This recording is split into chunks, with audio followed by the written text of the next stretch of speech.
The US government could shut down in 36 hours after congressional Republicans refused to pass a funding extension bill. Donald Trump and Elon Musk have thrown the process into chaos, and now Speaker Mike Johnson's position hangs in the balance. Sky News Washington correspondent Annalise Nielsen joins us live now with the latest. So, Annalise, why has this come to a head now?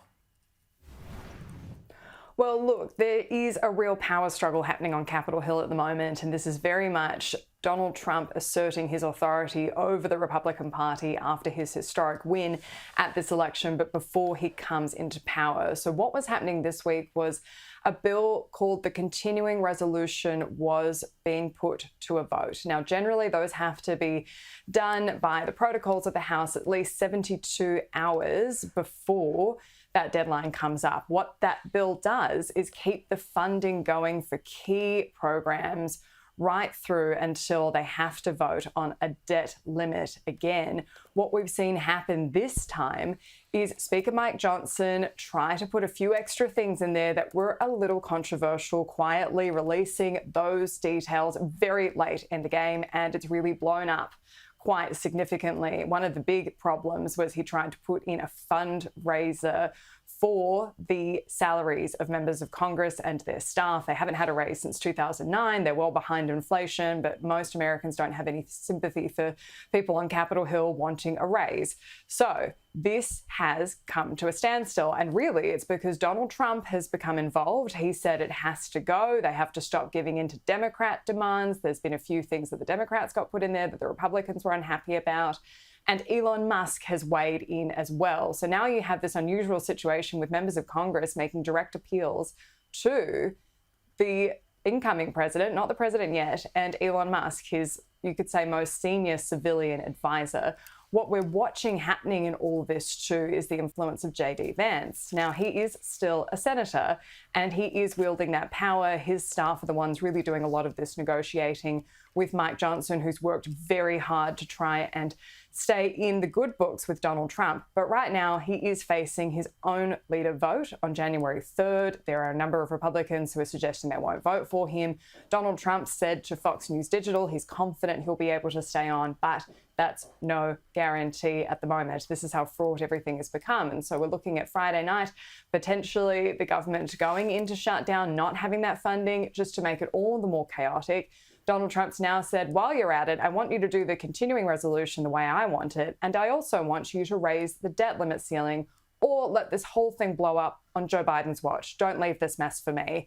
So this is why this has come to a head now. A lot of Republicans in the House are saying, hey, let's blow this thing up now. I'm happy to do it. Let's stop the government until January 20, till Donald Trump comes in. But that's not how Congress works. So here's a little glimpse at some of the chaos that's happening on Capitol Hill at the moment. Here's J.D. Vance leaving after speaking to the Speaker, Mike Johnson, about what's been happening. We had a productive conversation. I'm not going to say anything else more about it tonight because we're in the middle of these negotiations, but I think we'll be able to solve some problems here, and we'll keep working on it. Kenny, to give you a sense of how blunt the intervention by Donald Trump has been in all this, this is what he posted on Truth Social. If Republicans try to pass a clean continuing resolution without all the Democrat bells and whistles, that will be so destructive to our country. All it will do after January 20th is bring the mess of the debt limit into the Trump administration rather than allowing it to take place in the Biden administration. Any Republican that would be so stupid as to do this should and will be primaried.